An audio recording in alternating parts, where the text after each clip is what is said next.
Sembari Engkau hadir di tempat ini Tuhan, jamah kami Tuhan.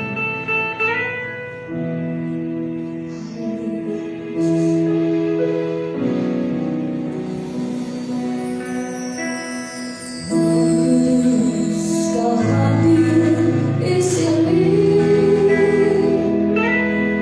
Roh Kudus, ku mengasihimu.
Jangan mau lemah diperdaya oleh tipu daya iblis. Karena kita semua adalah orang-orang yang strong di dalam Tuhan. Amin.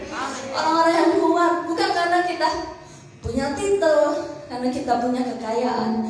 Semuanya itu bisa musnah di muka bumi. Tapi karena kita punya kuasa, yaitu pribadi Tuhan Yesus di dalam hati kita. Karena firman Tuhan berkata, kuasa yang ada di dalam kita lebih besar dari segala kuasa yang ada di muka bumi ini. Amin. Haleluya, puji nama Tuhan. Mari kita persiapkan hati kita untuk mendengarkan firman-Nya.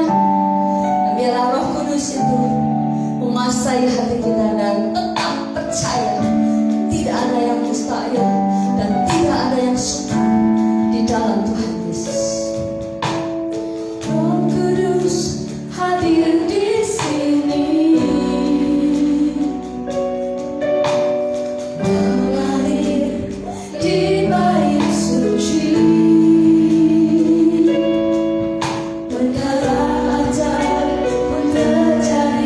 Kuasa mujizat yang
Engkau beri kami kekuatan untuk menjalani kehidupan sebagai murid Kristus. Biarlah pada pagi hari ini Tuhan, kami mau dengan dengaran akan isi hati, kami mau merenungkan firman,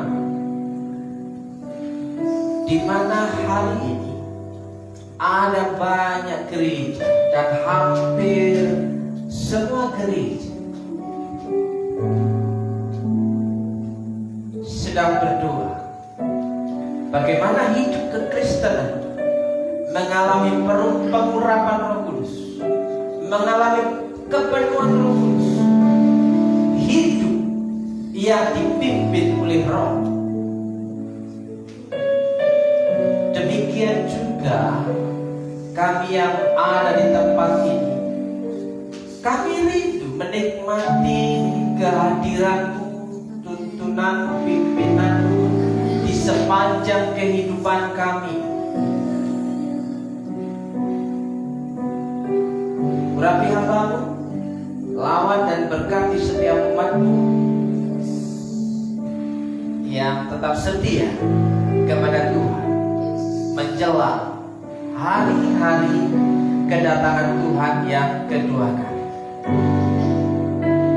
Beri kami kekuatan untuk mengerti dan melakukannya. Terima kasih Tuhan, dalam berkat nama Yesus. Bapak Ibu yang percaya katakan amin. Amin. Silakan duduk Bapak Ibu dan Saudara.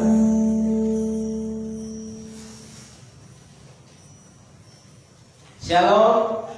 Selamat pagi. Apa kabar? Luar biasa. Ibu bapak saudaraku yang dikasih Tuhan,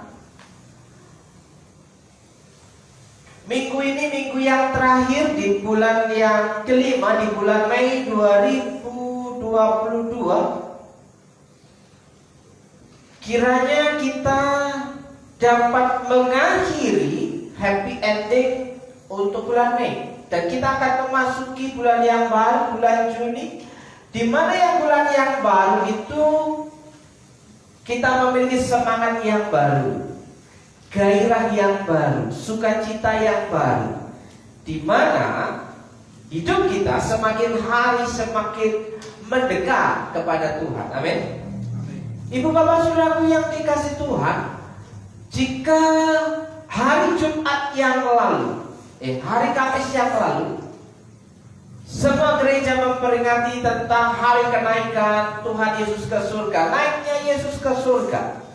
Dan di situ menjelang 10 hari kemudian dalam kalender gereja, dalam catatan Alkitab, bahwa terjadilah pencurahan Roh Kudus, di mana masa-masa 10 hari itu ada banyak gereja berkumpul bersama-sama. Mereka tiap malam berdoa, menantikan urapan kuasa Roh Kudus. Nah, Bapak Ibu dan saudaraku yang dikasih Tuhan, di akhir bulan ini, bagaimana murid Yesus, pengikut Yesus itu mengalami pengurapan Roh Kudus. Murid Yesus, orang Kristen itu mengalami pengurapan Roh Kudus. Apakah kita hari-hari ini berkata bahwa saya sudah dipenuhkan oleh Roh Kudus, saya sudah dituntun oleh Roh Kudus, saya sudah dipimpin oleh Roh Kudus?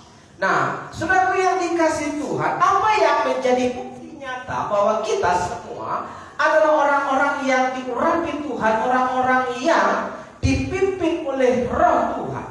Jadi, murid Yesus mau tidak mau harus mengalami urapan kuasa Roh Kudus. Kalau tanpa kuasa urapan Roh Kudus, murid-murid Yesus, orang Kristen itu tidak dapat berbuat apa-apa, tidak dapat bersaksi, tidak akan dapat kuat dalam menjalani kehidupannya. Nah, hari ini kita akan melihat bahwa bertekun dalam doa, murid Yesus yang bertekun dalam doa. Nah, seringkali kalau namanya doa, saya sudah berdoa, ya kan?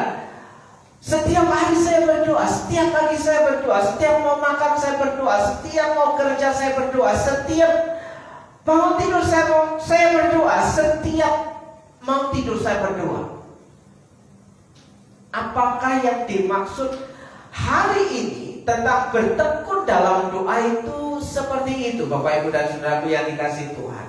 Nah, biasanya dalam kegiatan doa, rutinitas doa kita, ya aktivitas doa kita itu berbicara tentang pergumulan hidup kita sebagai orang yang hidup dalam setiap pergumulan di setiap musim kehidupan kita. Nah, seperti pergumulan tentang keluarga, pergumulan tentang pekerjaan, pergumulan tentang keuangan, pergumulan tentang sakit penyakit. Apakah yang dimaksud bertekun dalam doa, dalam menantikan urapan kuasa Roh Kudus itu berbicara tentang hal itu, masalah kebutuhan kita sehari-hari. Ya. Kalau boleh jujur Bapak Ibu dan Saudara, ya, selama ini kita menjadi orang Kristen yang berdoa untuk kebutuhan kita sendiri, ya, untuk kesehatan, ya, untuk makan kenyang, untuk pekerjaan diberkati, untuk rumah tangga diberkati, untuk anak-anak diberkati, punya masa depan, ya, seputar pergumulan kehidupan kita. Apakah bertekun dalam doa hari ini berbicara tentang hal itu, ya, dalam menantikan pengurapan kuasa Tuhan? Nah, Bapak Ibu dan Saudaraku yang dikasihi Tuhan, bertekun dalam doa, saya percaya Bapak Ibu Saudara pasti berdoa, ya. Saya percaya bahwa Bapak Ibu adalah orang-orang yang tekun dalam berdoa. Tapi yang dimaksud di sini adalah bertekun dalam doa itu bersama-sama di rumah Tuhan, bertekun dalam doa di gereja, ya kan? Jadi gereja yang berdoa, gereja yang memuji, gereja yang belajar firman Tuhan. Jadi Bapak Ibu dan Saudaraku, berdoa tidak cukup hanya sendirian. Mungkin ada banyak orang berkata bahwa langsung saja kepada Tuhan. Betul, tidak salah. Karena Yesus mati, ya, disalibkan itu, yang dikubur selama 3 hari di dalam bumi, ya, turun ke dalam jurang maut. Tapi pada hari yang ketiga dia membuka tabir bait Allah. Ketika dia bangkit, tabir bait Allah terbelah, dan di situ hubungan kita dengan Allah itu punya koneksi yang langsung, ya, karena sudah dibuka tabirnya oleh Tuhan Yesus. Tapi permasalahannya adalah sebagai orang yang percaya kepada Tuhan, kita itu membutuhkan fellowship, kita itu membutuhkan persekutuan, kita itu membutuhkan kumpulan orang-orang percaya. Untuk apa? Untuk saling mengingatkan, untuk saling mendorong, untuk saling menyemangati, untuk saling memberi kekuatan, berbagi hidup. Saudara yang dikasihi Tuhan, jadi bertekun dalam doa bersama-sama di rumah Tuhan, bukan di rumah masing-masing. Ya kan? Kita akan melihat Bapak Ibu dan Saudaraku yang dikasihi Tuhan, arti bertekun. Mengapa kita itu harus bertekun dalam doa? Mengapa kita itu harus bertekun dalam doa? Ya, karena doa membuat kita lebih kuat. Doa itu membuat kita lebih kuat. Ya, apalagi rame-rame, apalagi korporat, apalagi saling mendoakan dan menguatkan, ya. Karena doa membuat kita lebih kuat dan lebih siap dalam menghadapi persoalan. Hanya orang yang berdoa, dia yang sanggup menghadapi segala situasi. Karena kekuatannya adalah Roh Allah sendiri, Bapak Ibu dan Saudara. Tidak ada manusia yang sanggup bertahan menghadapi berbagai macam pencobaan dan tantangan kalau dia tidak berdoa dengan sungguh-sungguh. Jadi mengapa kita harus bertekun dalam doa? Karena doa itu membuat rohani kita semakin kuat. Apa bertekun itu? Ya, bertekun adalah tindakan yang dilakukan terus-menerus. Bertekun itu adalah orang yang rajin. Ya, bertekun itu tindakan yang dilakukan terus-menerus. To be continue. Ya, tidak pernah putus asa dan berhenti. Itu namanya bertekun. Jadi kalau orang yang mengaku murid Yesus itu bertekun, ya, dia akan dikatakan adalah orang yang menjadi pengikut Yesus yang rajin. Bukan pengikut Yesus yang kadang-kadang kala, ya. Arti bertekun adalah tindakan yang dilakukan terus-menerus dengan penuh semangat. Ada spiritnya, ada semangatnya, ya. Berkeras hati dan sungguh-sungguh. Sudah semangat, berkeras hati. Berkeras hati itu bukan hatinya keras, tapi berkeras hati itu memiliki semangat juang yang tinggi, ya. Dengan sungguh-sungguh, ya. Di situ dilakukan terus-menerus, baik dalam bekerja, dalam belajar, dalam berusaha, maupun dalam berdoa. Ya. Bekerjanya ya harus terus-menerus.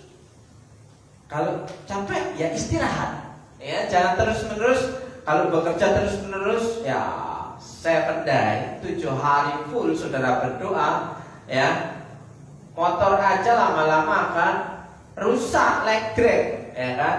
Badan kita kalau dipakai terus-menerus selama 7 hari full 7 day, artinya tiap-tiap hari tanpa berhenti, maka lama-lama badan kita akan rusak.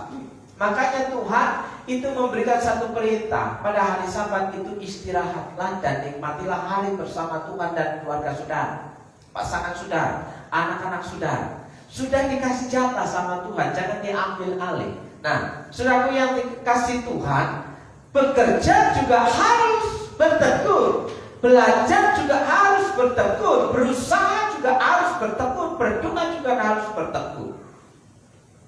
Ya. Oleh sebab itu Bapak Ibu dan Saudara, bagaimana murid Yesus itu bertekun dalam doa menjelang, ya, kan event gereja adalah doa 10 hari, ya, dimulai dari hari Kamis, nanti ditutup pada hari Minggu. Bapak Ibu, di banyak gereja tiap malam itu berdoa selama 10 hari. Dengan tujuan apa? Ya, apakah mereka belum dipenuhkan oleh Roh Kudus? Ya. Apakah mereka masih kosong? Ya. Apakah mereka selama ini bukan Kristen? Ya. Bukan begitu maksudnya. Artinya kita berdoa mencari kehendak Allah dan urapan Allah yang baru. Urapan Allah yang baru, ya. Mendapatkan rema yang baru, mendapatkan semangat yang baru, ya. Tidak dari dulu sekarang sampai selamanya tak berubah. Itu hanya cukup Tuhan Yesus saja. Ya, hanya Tuhan Yesus saja yang tidak berubah dahulu, sekarang dan selamanya. Itu cukup Tuhan Yesus saja. Tapi saudara dan saya harus mengalami perubahan tiap-tiap hari, ya. Dinamika iman kita harus semakin bergerak dan bertumbuh, bahkan berbuah. Nah, saudara yang dikasih Tuhan, mengapa harus bertekun dalam doa, ya, untuk menantikan janji Bapa? Untuk menantikan janji Bapa. Janji Bapa itu apa di sini? Janji Bapa di sini bukan soal jasmani. Janji Bapa di sini bukan soal berkat tentang makanan, ya. Janji Bapa di sini bukan soal kebutuhan kita sehari-hari. Kalau begitu, Tuhan tahu apa yang kamu perlukan. Tidak usah pusingkan hal itu. Asal kita tekun bekerja, asal kita tekun berusaha, asal kita tekun belajar, asal kita tekun berdoa, Tuhan akan memelihara kehidupan kita. Amin. Nah, Ibu Bapak Saudaraku yang dikasihi Tuhan, Kisah Para Rasul pasal 1 ayat yang keempat, pada suatu hari ketika ia makan bersama-sama dengan mereka, pada suatu hari ketika Yesus makan bersama-sama dengan mereka ini para murid, Yesus melarang mereka meninggalkan Yerusalem. Mengapa Yesus melarang para murid meninggalkan Yerusalem? Yaitu disuruh apa? Dan menyuruh mereka tinggal di situ di Yerusalem, ya, menantikan janji Bapa. Apa janji Bapa itu? Ya, yang demikian katanya telah kamu dengar daripadaku. Ayat yang kelima berkata, Yohanes membaptis dengan air, tapi Dia yang dari surga itu akan membaptis kamu dengan Roh Kudus. Baptisan air tak cukup, ya, itu seremonial proklamasi, ya. Harusnya orang yang dibaptis itu hidupnya seperti apa? Nanti kita akan melihat, ya. Ada yang belum dibaptis? Ada yang belum dibaptis? Ya. Kalau ada yang belum dibaptis, silakan daftar ke Ibu Vivi. Kisah Para Rasul pasal 1 ayat 8. Tetapi kamu akan menerima kuasa kalau Roh Kudus turun ke atas kamu. Kamu akan menerima kuasa kalau Roh Kudus turun ke atas kamu. Kamu akan memiliki dunamos, ya. Kamu akan memiliki dinamit. Tahu dinamit? Dinamit itu power yang bisa meledak. Nah, oleh sebab itu, kamu akan menerima kuasa kalau Roh Kudus turun ke atas kamu. Pertanyaan, sudahkah kita menerima kuasa itu? Apakah Roh Kudus sudah melingkupi hidup dalam kehidupan kita? Apakah Roh Kudus itu diam dalam kehidupan kita, sehingga kehidupan kekristenan sebagai murid Yesus itu berubah menjadi pengikut Yesus yang bertumbuh imannya. Nah, Bapak Ibu dan Saudaraku yang dikasihi Tuhan, dan kamu akan menjadi saksiku. Selama ini apakah kita sebagai orang Kristen itu bisa dikatakan menjadi saksi Kristus? Apakah saudara menjadi seorang saksi Kristus?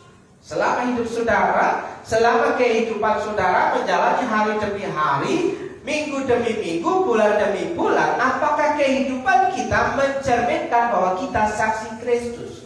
Bagaimana hidup sebagai saksi Kristus? Saudaraku yang dikasihi Tuhan, orang yang bisa menjadi saksi Kristus, dia harus dipenuhkan oleh Roh Kudus, baru bisa menjadi saksi. Makanya para murid pada waktu itu disuruh untuk tinggal dulu sementara di Yerusalem, ya, menantikan janji Bapa untuk mengalami pengurapan Roh Kudus, ya. Dan kamu akan menjadi saksiku di Yerusalem dan seluruh Yudea dan Samaria dan sampai ke ujung bumi. Yerusalem itu berbicara tentang bait Allah. Yerusalem itu berbicara tentang rumah Tuhan. Yerusalem itu berbicara tentang rumah saudara. Yerusalem itu berbicara tentang gereja. Gereja dan keluarga tidak bisa dipisahkan. Gereja bisa bertumbuh kalau keluarga-keluarga Kristen itu juga bertumbuh, ya. Keluarga Kristen, orang Kristen yang bertumbuh akan mempengaruhi keluarganya. Keluarganya akan bertumbuh imannya. Kalau keluarganya bertumbuh imannya, so pasti gereja itu pasti bertumbuh. Kenapa gereja tidak bertumbuh? Karena banyak keluarga yang mandul imannya. tidak bisa menjadi saksi Kristus. Bapak, Ibu, dan Saudara, mari kita sama-sama ya mengambil komitmen mulai hari ini ya, bahwa saya mau menjadi saksi Kristus, saksinya Tuhan. Bagaimana caranya? Kita minta pengurapan Tuhan supaya kita diberi keberanian untuk bersaksi, diberi keberanian untuk bertindak menjadi teladan, diberi keberanian untuk berbicara tentang Tuhan kepada orang lain. Saudaraku yang dikasihi Tuhan. Nah, dimulai dari Yerusalem, dimulai dari Bait Allah, dimulai dari rumah Tuhan, dimulai dari gereja, dimulai dari rumah. Baru kemudian akan dilihat oleh lingkungan RT. Wah, itu loh orang Kristen baik. Pasti kalau dibilang orang Kristen baik itu kita senang. Tapi apakah kita menjadi orang Kristen yang baik?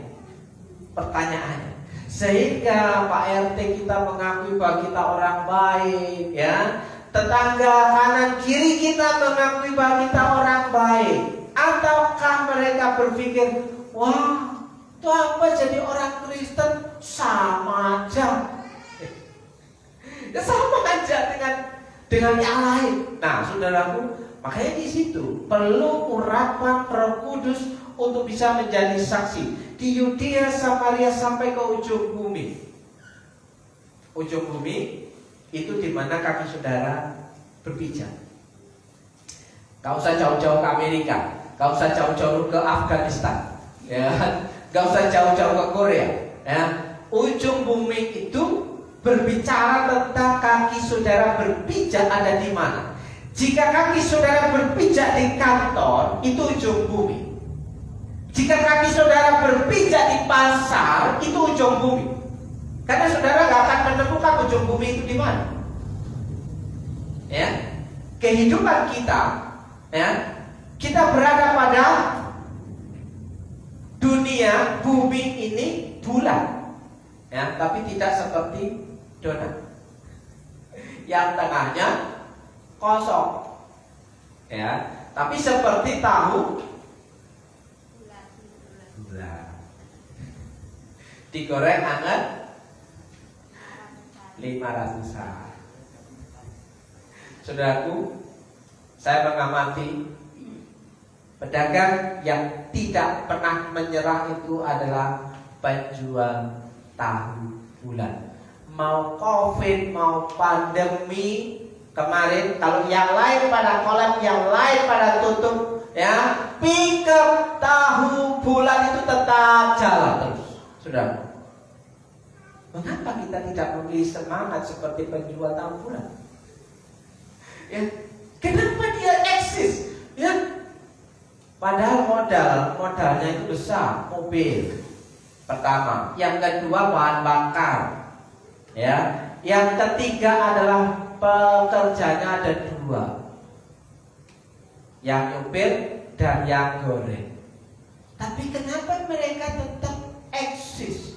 Mungkin confess-nya itu, pernyataan perkataannya itu adalah doa dia setiap hari. Tahu bulat digoreng dadakan. Ya. Ya, itu doanya setiap hari kan. Saudara, apakah kita memiliki doa dan semangat yang sama seperti penjual tahu bulat? Setiap hari berkata, Tuhan, aku percaya bahwa Engkau berjalan ada di depanku. Ya kan? Tuhan, aku percaya bahwa Engkau memberkati hidupku. Tuhan, aku percaya bahwa Engkau sanggup menyembuhkan sakit penyakitku, kelemahan tubuhku. Tuhan, Engkau sanggup memberkati masa depanku. Saudaraku yang dikasihi Tuhan, itu pernyataan iman, kata-kata iman yang kita harus ucapkan tiap hari. Itu adalah doa pribadi.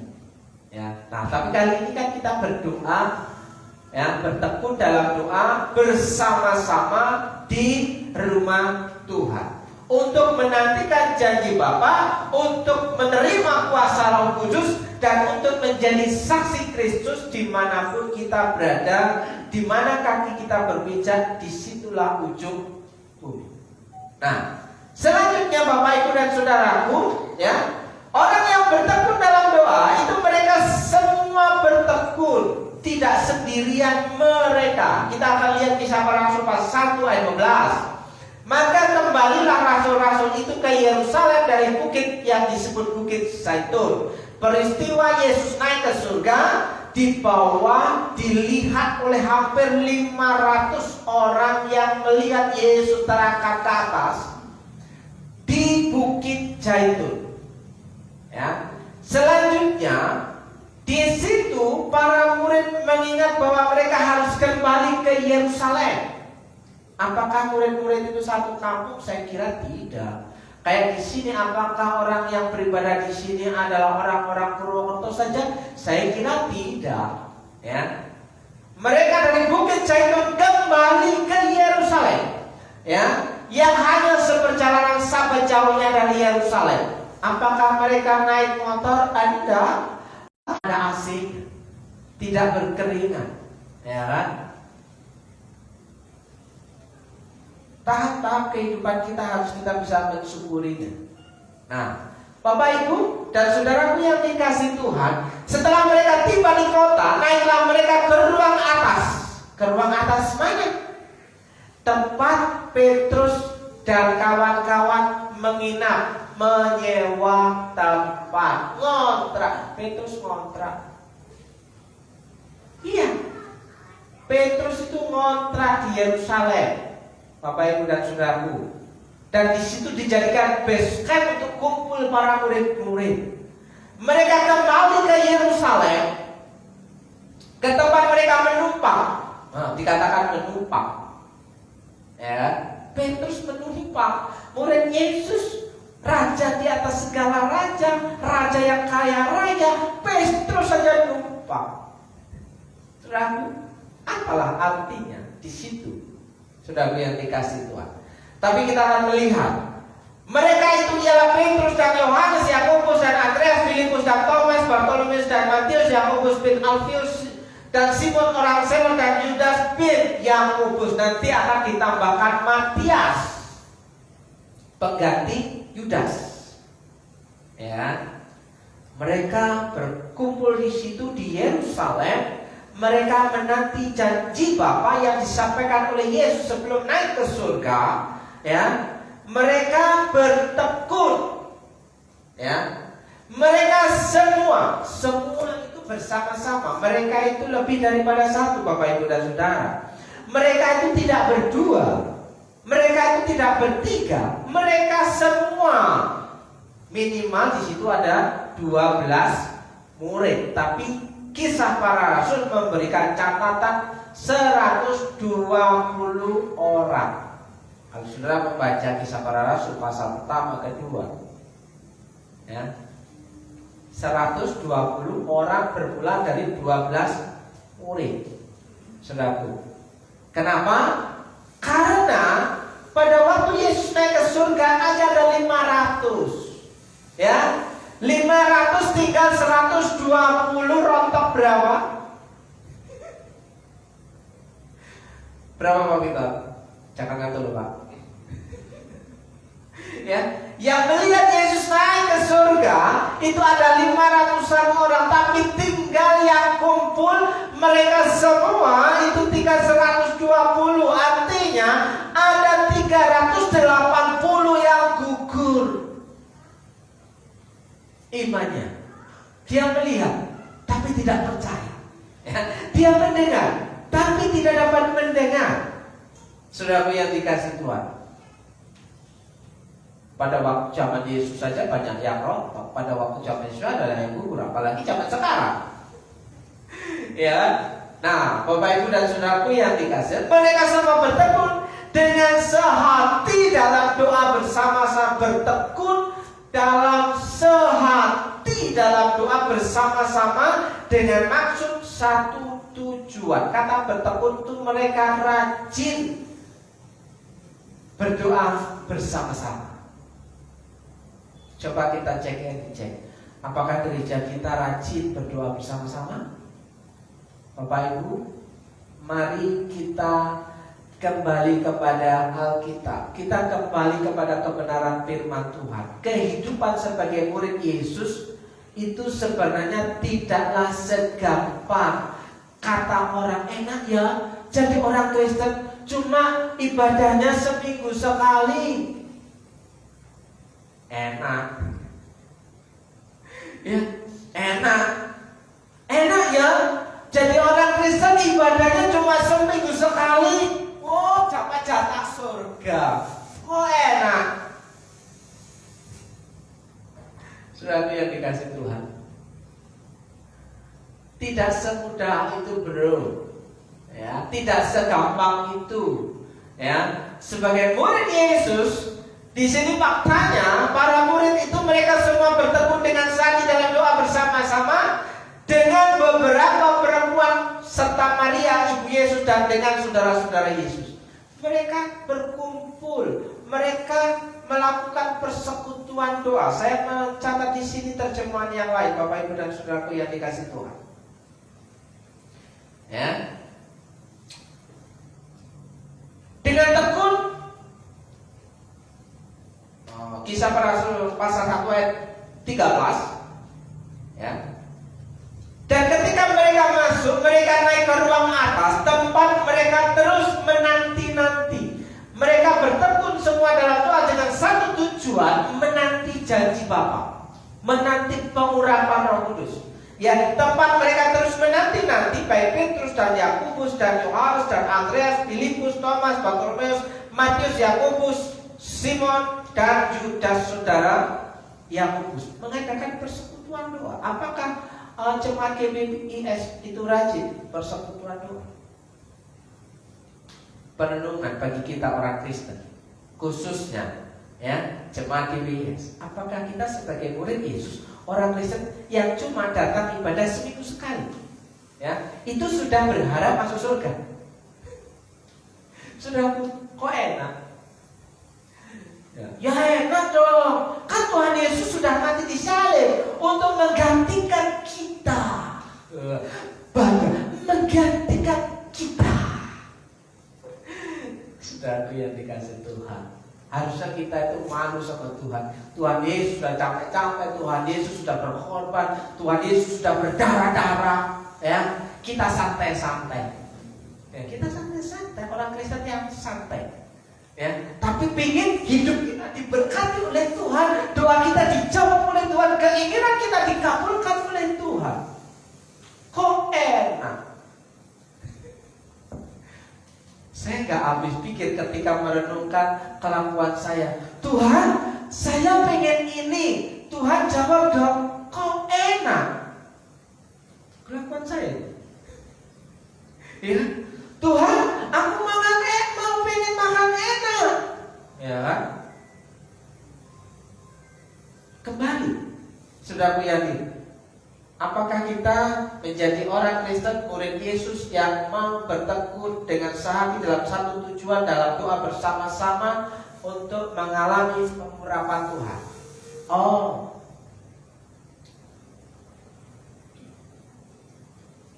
kalau banyakkan ke gereja, kapan kerjanya? Siang.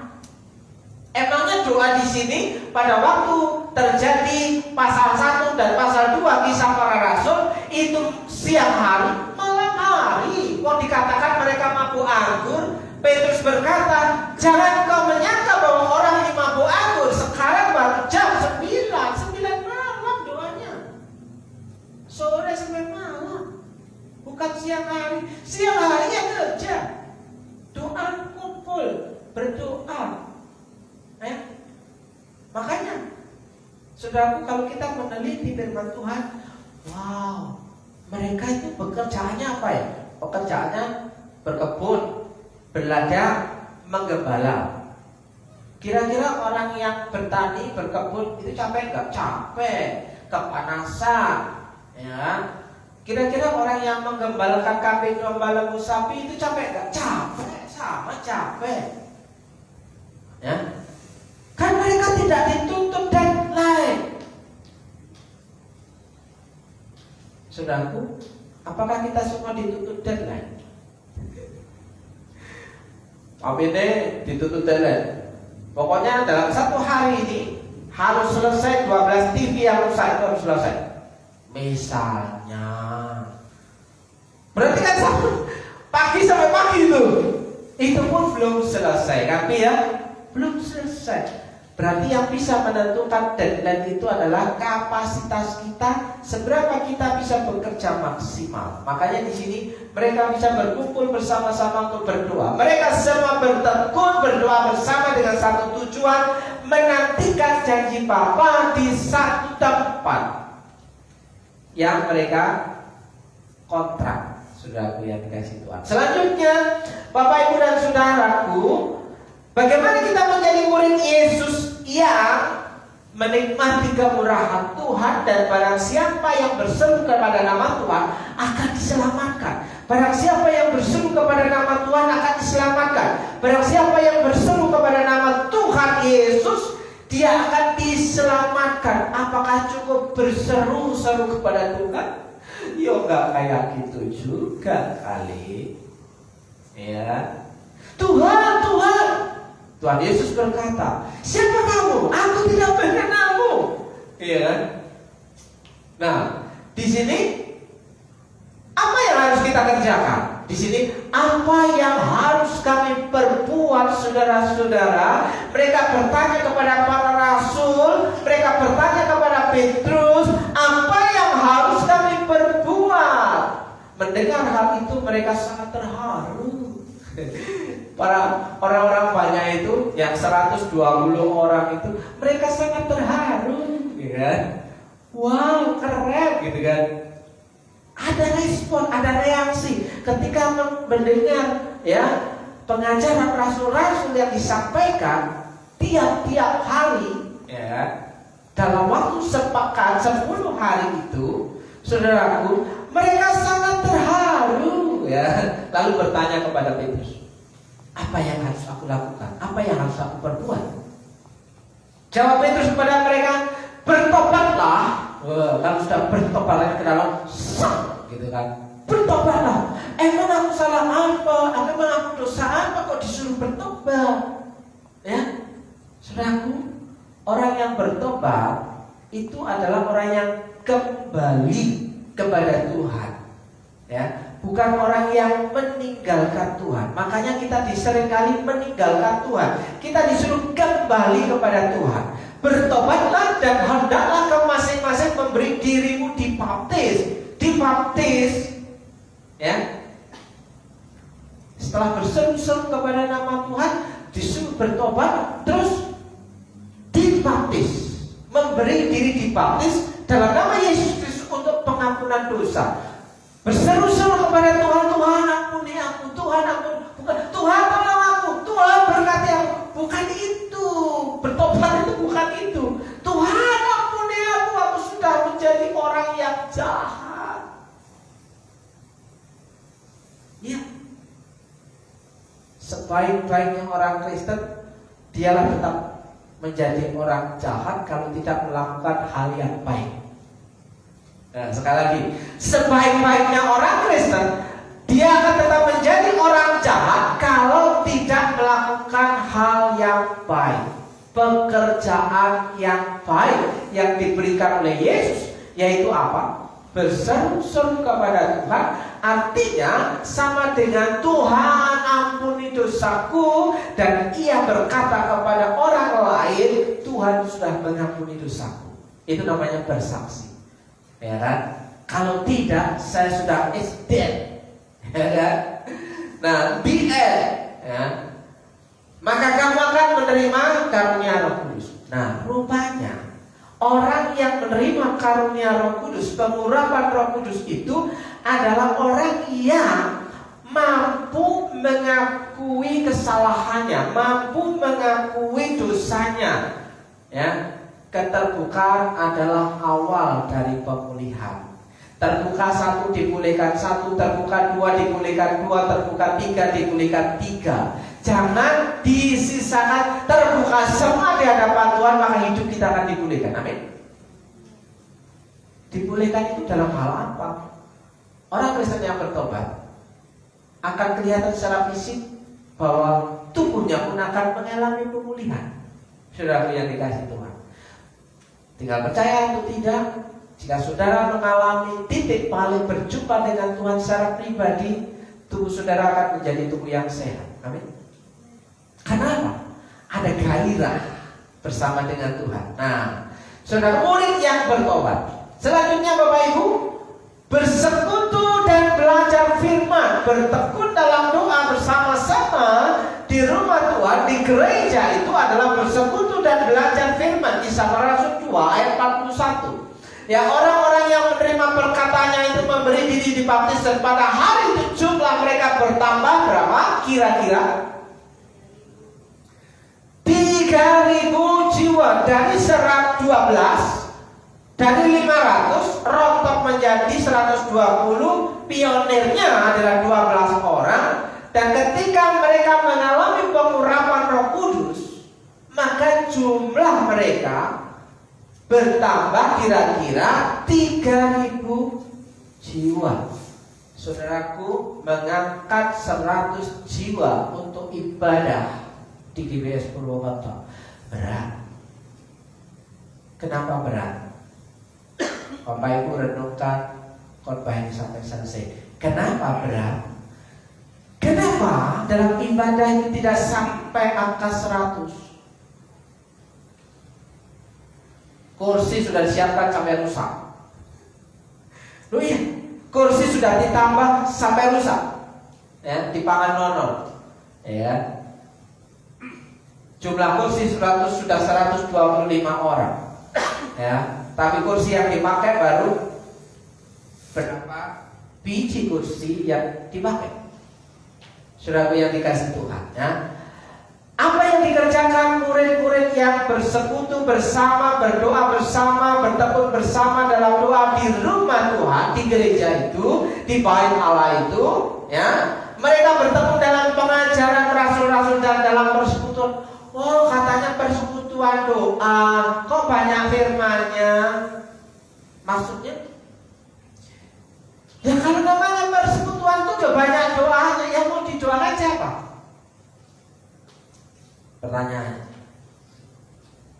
Selama hampir dari 2012 sampai 2022, ya, ketika ada orang yang ikut bersama-sama berdoa, ya, kelamaan doanya.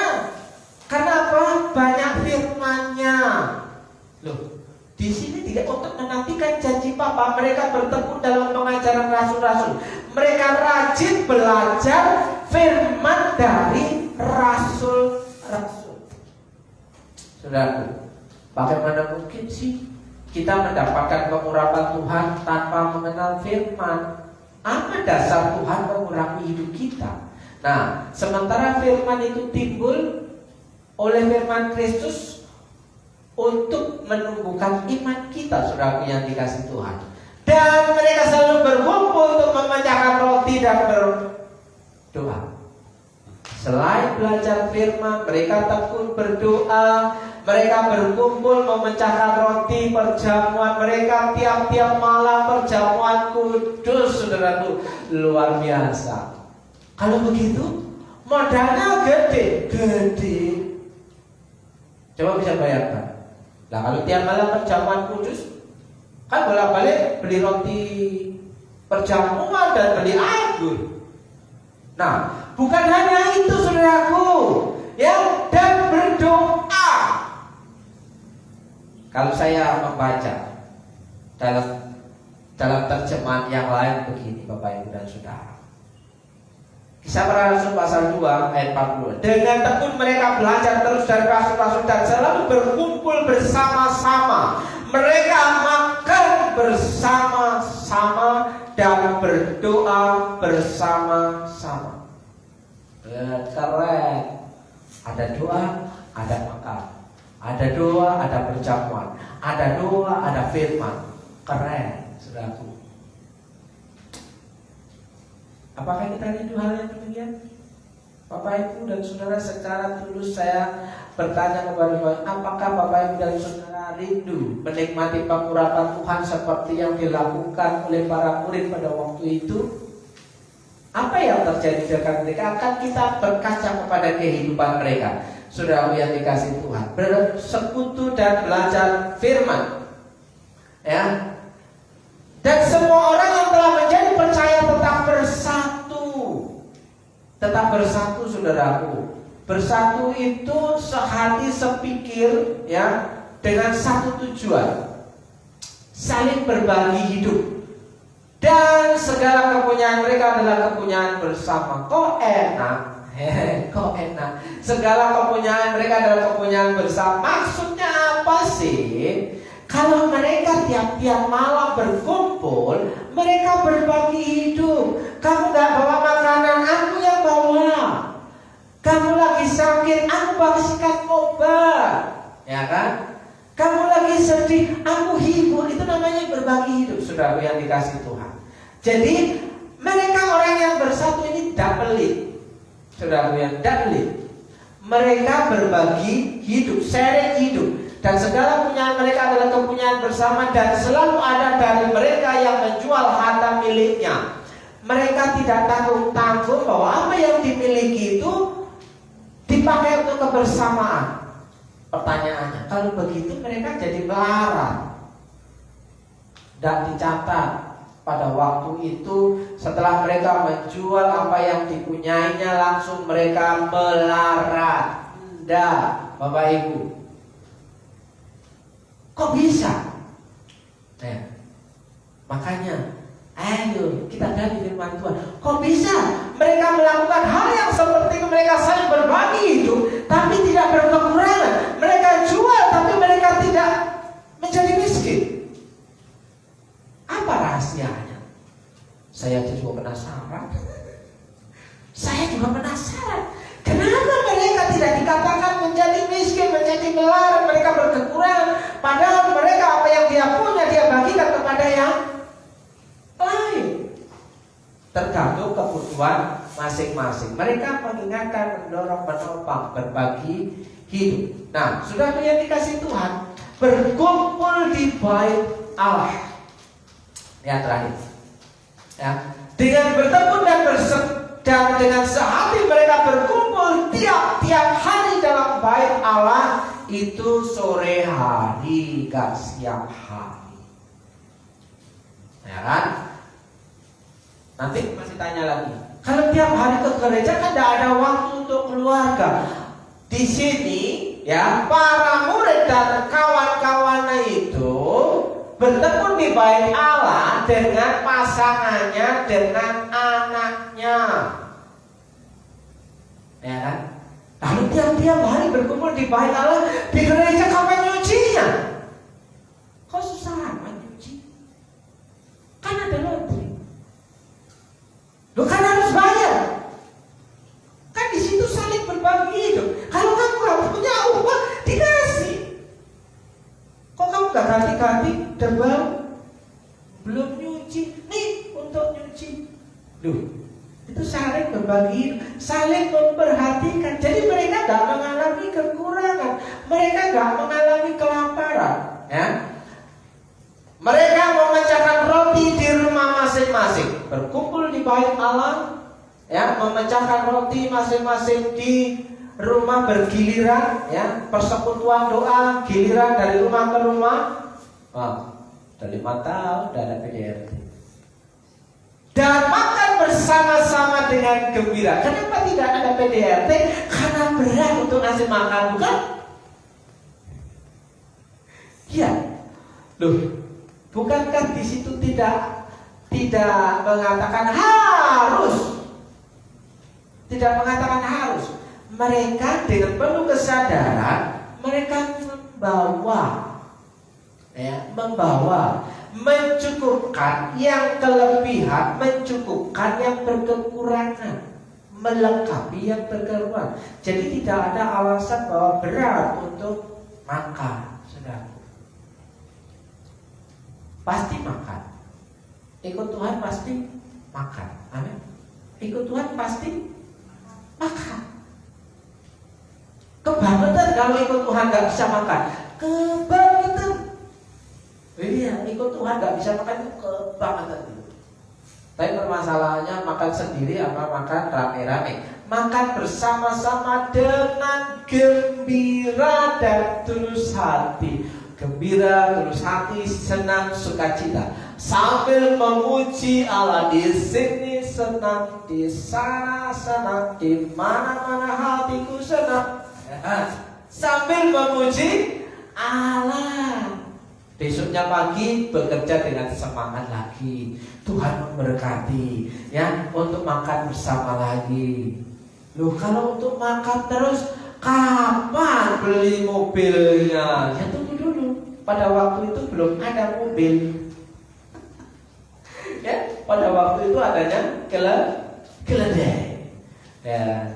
Sambil memuji Allah dan mereka disukai semua orang. Dengan tetangganya juga sering ngasih ke tetangga. Ya, tetangga sebelah kasih. Karena saudaraku yang dikasih Tuhan, jika kau ada apa-apa mendesak, orang yang paling pertama mengunjungi, membantu saudara, bukan saudara yang jauh, tapi tetangga yang dekat.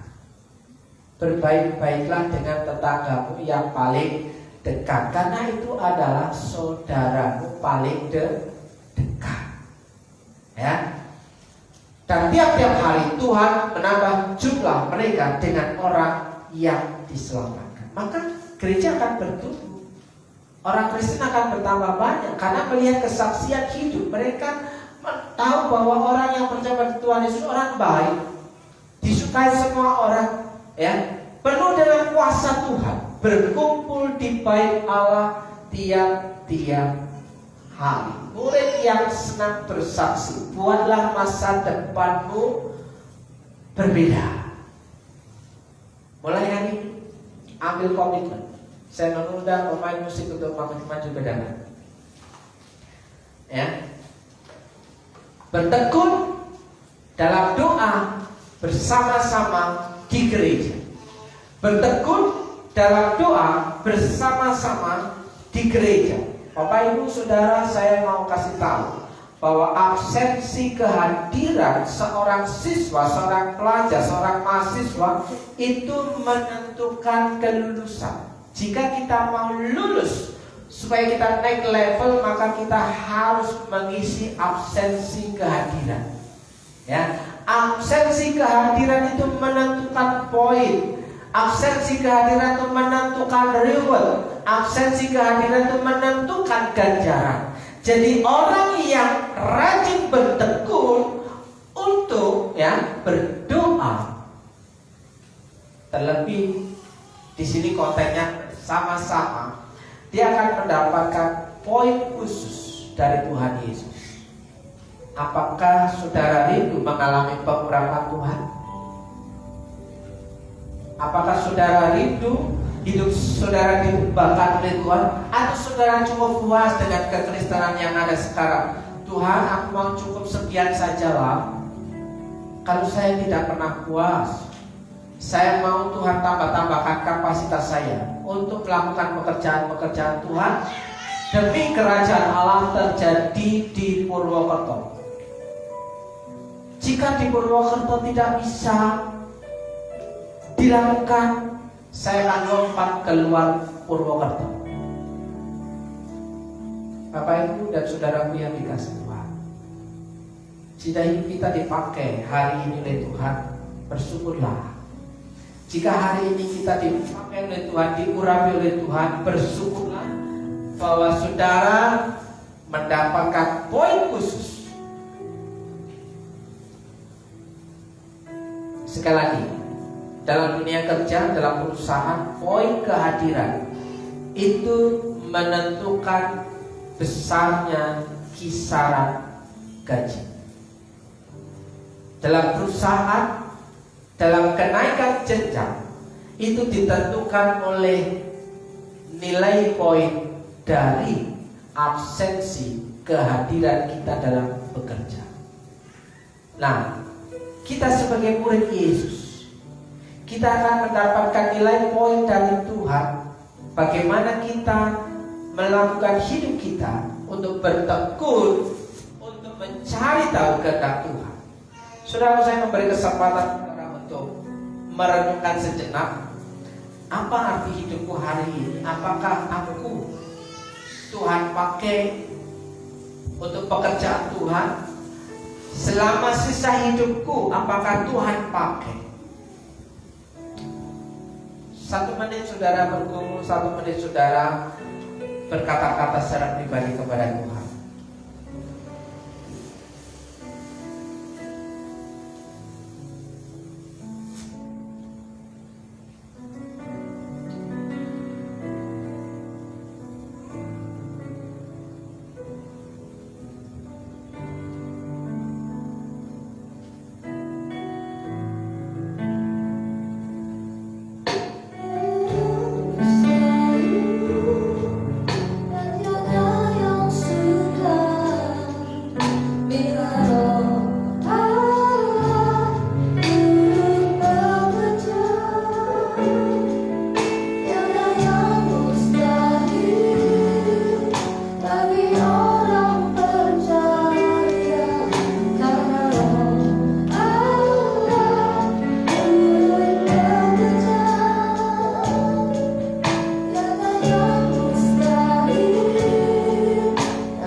Saudaraku yang dikasih Tuhan, hari ini, saat ini, Tuhan Yesus itu tahu isi hatimu.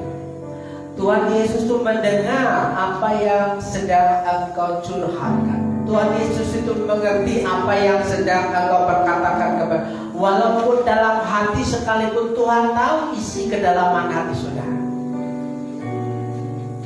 Saya rindu Bapak, Ibu, Saudara, dan anak-anak mengalami pengurapan Tuhan secara khusus, sehingga hidup saudara dipenuhkan oleh kuasa Tuhan, sehingga dimampukan untuk menjadi murid yang senang bersaksi bagi kerajaan Allah, terkhusus di mana saudara tinggal.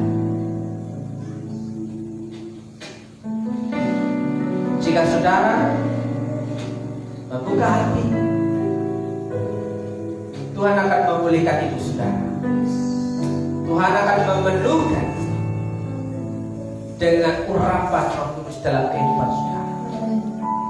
Jika saudara orangnya dalam berkat nama Yesus,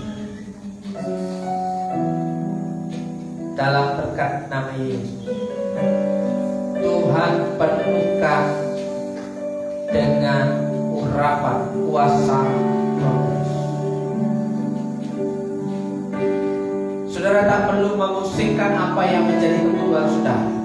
Jika engkau mengerti isi hati, maka Tuhan Yesus yang sanggup menyelamatkan hidup saudara itu, yang akan memenuhi, mencukupkan kebutuhan hidup saudara. Dalam nama Yesus, Dialah Raja Penyelamat, Dialah Allah Sang Penolong, Dialah Allah Jehovah Jireh, Allah yang sanggup mencukupkan, memenuhi kebutuhan hidup saudara. Jika saudara mau mencari kehendak Tuhan, apa arti hidup saudara hari ini sampai Tuhan datang yang kedua kali? Waktunya singkat, waktunya singkat, waktunya singkat. Waktunya singkat sebenarnya adalah hidup kita yang singkat di dunia ini. Saya percaya Tuhan menjamah saudara, Tuhan mengurangi saudara yang membuka hati dengan sungguh-sungguh mencari Tuhan dalam hidup saudara. Yang percaya katakan amin. Amin. Puji nama Tuhan, kita sudah menikmati berkat firman Tuhan. Saatnya kita akan memberikan persembahan untuk pekerjaan Tuhan di tempat ini. Para petugas untuk mempersiapkan diri, dan ada 2 persembahan yang akan dijalankan. Yang pertama lewat kantong kolektor, dan yang kedua ada persembahan untuk dana renovasi pastoral di belakang. Itu ada di kotak merah yang ada di belakang kameramen. Dan kita akan memberikan persembahan kepada Tuhan, dan kita angkat pujian. Tiada yang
sampai bertemu kembali pada hari Minggu besok, di mana di situ peristiwa pencurahan Roh Kudus terjadi.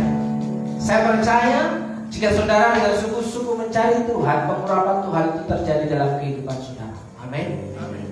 Hari ini ada jiwa baru yang bersama-sama dengan kita. Shalom, selamat datang. Dari mana? Bangka. Wow, luar biasa. Tinggal di mana? Oh, Kebilang Jaya. Oke, selamat bergabung untuk beribadah bersama-sama. Tuhan Yesus memberkati. Namanya siapa? Jandri. Oke. Bapak Ibu dan Saudara yang dikasihi Tuhan, marilah kita mengakhiri doa kita dan menerima doa berkat untuk saudara. Jika kita mengangkat tangan kita, ada dua makna. Yang pertama, kita berserah kepada Tuhan. Dan yang kedua, kita siap menerima urapan Tuhan. Dan yang ketiga, kita siap menerima berkat Tuhan. Terimalah doa berkat untuk saudara. Jika kau baik-baik mendengarkan suara Tuhan Allahmu dan melakukan dengan setia segala perintahnya yang kusampaikan kepadamu pada hari ini, maka Tuhan Allahmu akan mengangkat engkau di atas segala bangsa di bumi. Segala berkat ini akan datang kepadamu dan menjadi bagianmu jika engkau mendengarkan suara Tuhan Allah. Dalam berkat Nabi Yesus, Tuhan memberkati engkau dan melindungi engkau. Dalam berkat nama Yesus, Tuhan menyinari engkau dengan wajahnya dan memberi engkau kasih karunia. Dalam berkat nama Yesus, Tuhan mengangkat wajahnya kepadamu